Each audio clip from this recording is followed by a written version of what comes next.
Hello दोस्तों, मैं जी स्वागत करता हूं आपके अपने चैनल जीतपुरी पर। यहाँ पर देखेंगे अपन अध्याय 6 एडग्रेड अभ्यास पुस्तिका कक्षा 8 की सामाजिक विज्ञान देख रहे हैं। अपन इतिहास वाला पार्ट को कंप्लीट कर रहे हैं, तो इसमें अपन अध्याय 6 को कंप्लीट करेंगे। देसी जनता को सभ्य बनाना, राष्ट्र को शिक्षित करना, ये अपना पाठ का नाम हो गया। अगर इससे पहले वाले पार्ट अपन ने नहीं देखे तो डिस्क्रिप्शन में उसकी लिंक मिल जाएगी, वो आप जाकर देख सकते हैं। और विज्ञान भी मैंने पूरी सॉल्व कराई हुई है, वो भी आप जाकर देख सकते हैं। ठीक है ना।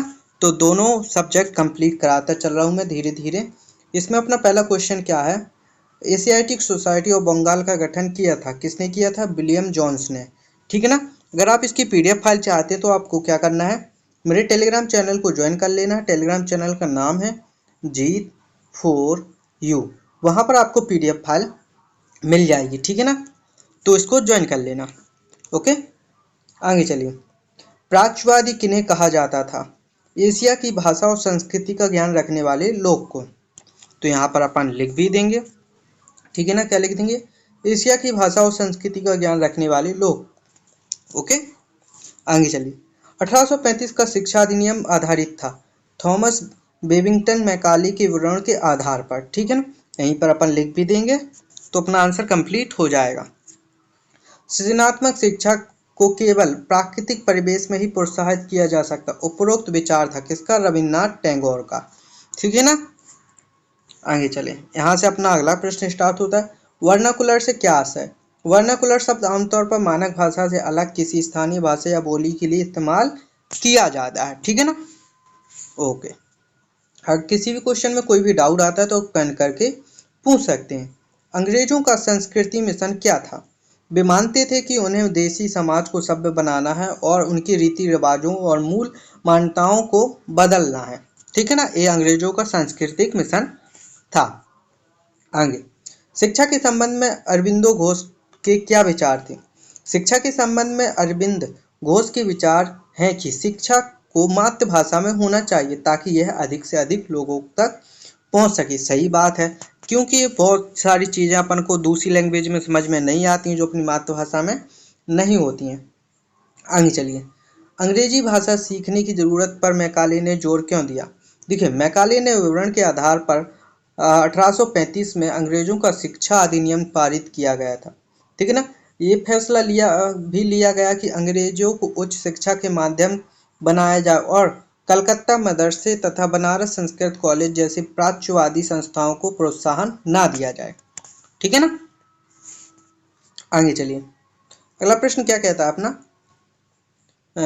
जेम्स मिल की राय में देसी जनता का दिल किस प्रकार जीता जा सकता है? जेम्स मिल की राय थी कि अंग्रेजों को देसी जनता को खुश करने और उनका दिल जीतने के लिए जनता की इच्छा के हिसाब से या उनकी भावनाओं को ध्यान में रखते हुए शिक्षा देनी चाहिए। उनकी राय में शिक्षा के जरिए उपयोगी और व्यावसायिक चीज़ों का ज्ञान देना चाहिए। ठीक है ना। तो ये बढ़िया राय थी।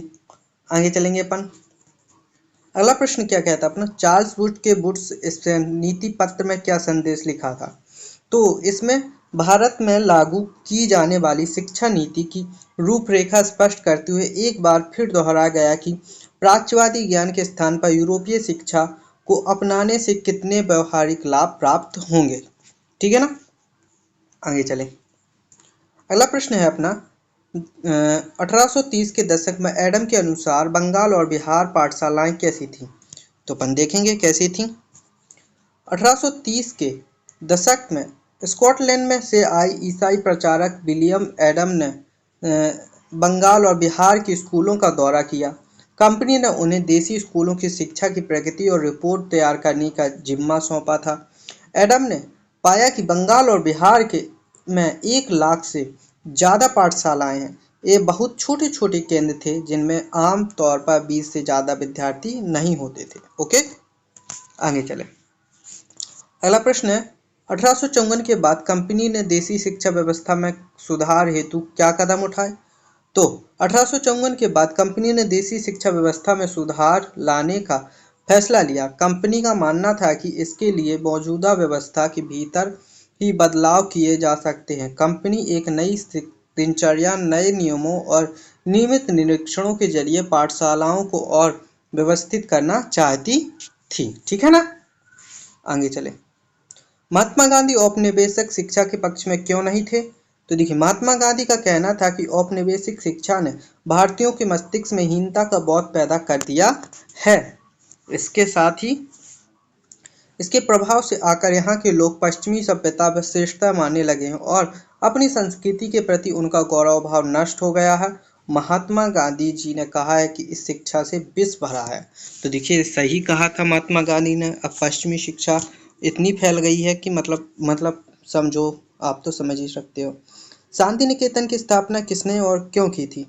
शांति निकेतन की स्थापना सन 1901 में रविन्द्रनाथ टैगोर ने की थी। टैगोर का मानना था कि सृजनात्मक शिक्षा को केवल प्राकृतिक परिवेश में ही प्रोत्साहित किया जा सकता है, इसलिए उन्होंने कलकत्ता से 100 किलोमीटर दूर एक ग्रामीण परिवेश में अपना स्कूल खोलने का फैसला लिया।